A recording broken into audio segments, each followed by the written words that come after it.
Hello guys! Welcome back sa ating channel. Pasensya na at matagal tayong hindi nakapag-upload, ilang months din at na-miss ko kayong lahat. Pasensya na, natagalan yung post ko. At ayun, nagbabalik ulit tayo ngayon. At ngayon ay busy tayong nag-box. Ayun o, yung ano natin, yung box natin, yan o. Yan. So, nag-i-impake na ako at kasi magpapadala tayo sa Pilipinas ng mga gamit, ilang mga gamit natin tsaka mga pulot. Kasi naipon na rin mga pulot natin na stock sa stock room ni Lola. Yon. At ipapadala natin sa Pilipinas. Siguro ito mga 90% na pulot. Ipapakita ko na lang sa inyo dyan. 10% na binili lang sa grocery. Ito pala, share ko lang yung emergency bag namin ni Lola.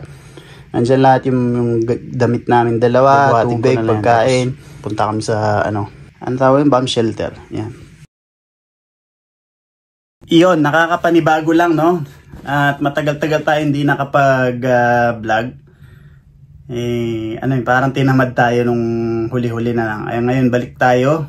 At si YouTube is nagpadala ng sulat na sa atin na bakit daw hindi na ako nag-upload, baka namimiss nyo na daw ako. At saka nagpapasalamat ako sa mga nakita ko sa labas na subscriber natin, mapa G2G man, at saka sa mga A to A na nanonood pala sa akin. Hindi ko alam, kala ko G2G lang mga nanonood sa atin. Yan, thank you sa inyo. At ito tayo ngayon nagbabalik at sana more upload pa, abangan ninyo guys. At ewan ko bakit ako kinakabahan. Hindi na ako sanay mag-vlog. Yan. So, mag-box muna ako. Tapusin ko to. Iti-tape ko.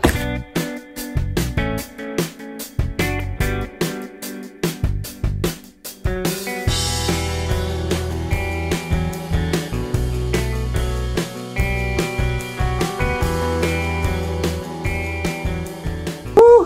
Yan. Tapos na ako guys. Isang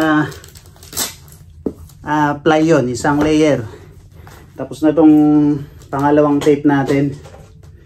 At babalutan ko pa ng isang layer to para mas matibay siya sa side. Dito naka-4 na layer na ako sa taas. Whew!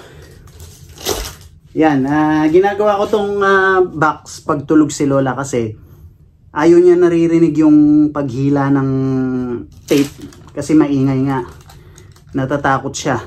Kaya ginagawa ko tong box pagtulog si Lola. Binabalot ko. Ayan. Inom muna tayong tubig. Init. Na pinagpawisan tayo. Nga pala, sa mga gustong matuto kung paano ako mag-box, yan, ilalagay ko sa description box dito. Yan, kung paano mag-box dito. Paano lumobo.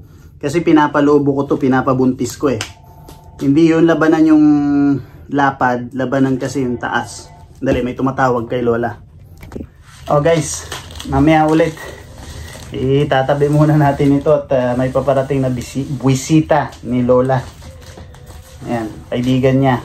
At ilang kagandahan dito sa pamilya ni Lola at saka mga kaibigan niya. Kahit may dementia na si Lola at di na maka-recognize ng kung sino yung tao, pumupunta pa rin sila. Kaya ako na lang ang pinakausap, kinukulit nila, tinatanong nila kung kumusta si Lola.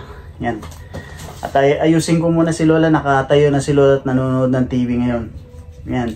Nga pala, yung situation ni Lola is 100% na siyang dependent sa akin. Kasi hindi na siya makapag-decide, hindi niya alam kung nasan siya, takot siya mag-isa, kaya hindi ko rin siya maiwan. Kaya full stay na rin ako dito, hindi na ako lumalabas. Yan. Tsaka dun sa mga nagre-request ng mga police clearance, sa mga kaibigan ko din doon, tsaka mga nakapanood nung vlog ko sa pagkuha ng NBI clearance, pasensya na po, hindi ko kayo makuhanan kasi hindi na katulad nung dati yung trabaho ko na naiiwanan ko si Lola na mag-isa or pinapalabas niya ako si noon eh.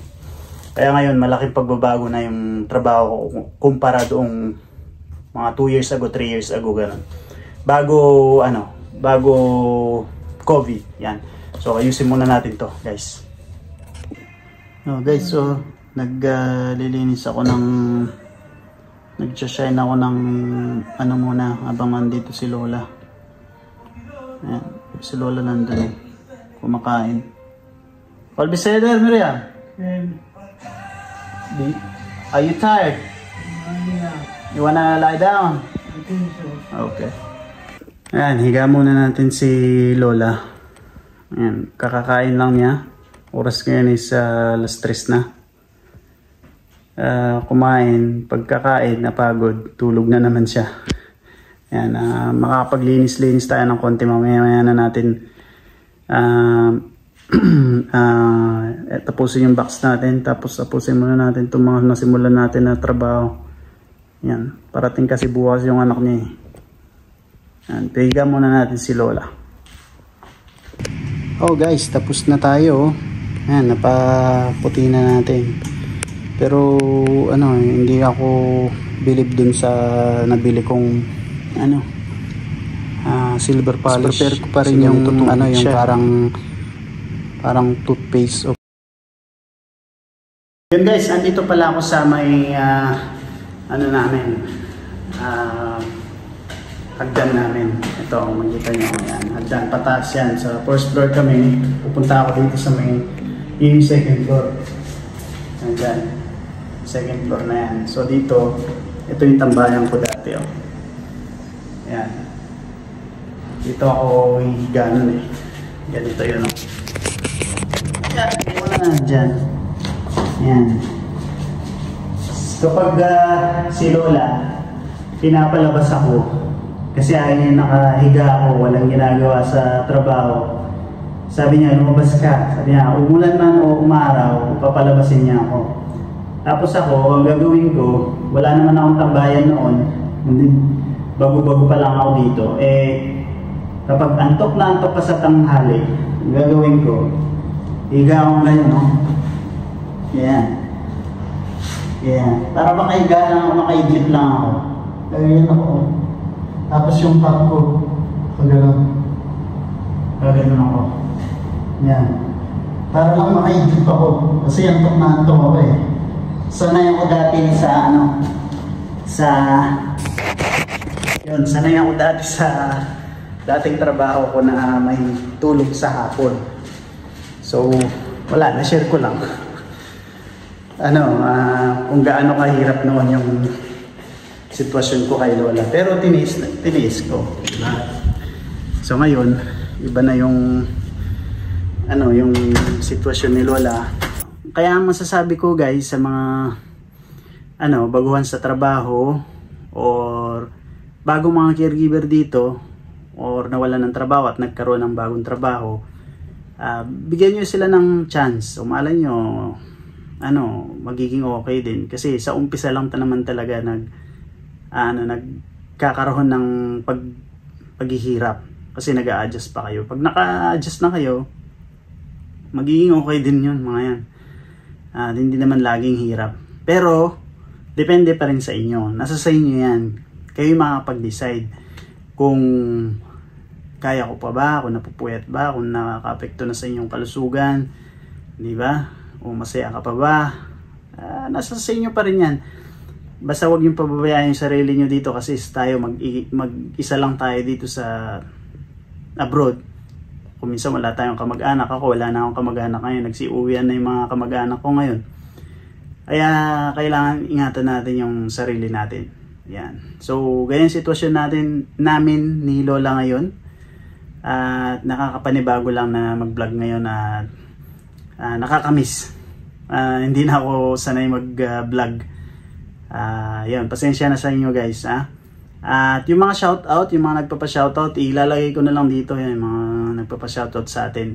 Matagal-tagal na yung shoutout natin at matagal din kasi ako hindi nakagawa ng videos. At thank you sa inyo lahat sa mga patuloy na sumusuporta dito sa channel na ito. Ako po si Orly at nagpapaalam at abangan nyo next video. Sana magawa natin ng mga content na panibago. Pwede rin kayo mag-suggest ng mga content. Yan, mababasa ako sa mga comment section dyan sa baba. Okay? Maraming salamat guys sa inyong panonood. Ako po si Orlwin mula dito sa Israel. Litraut. Bye bye.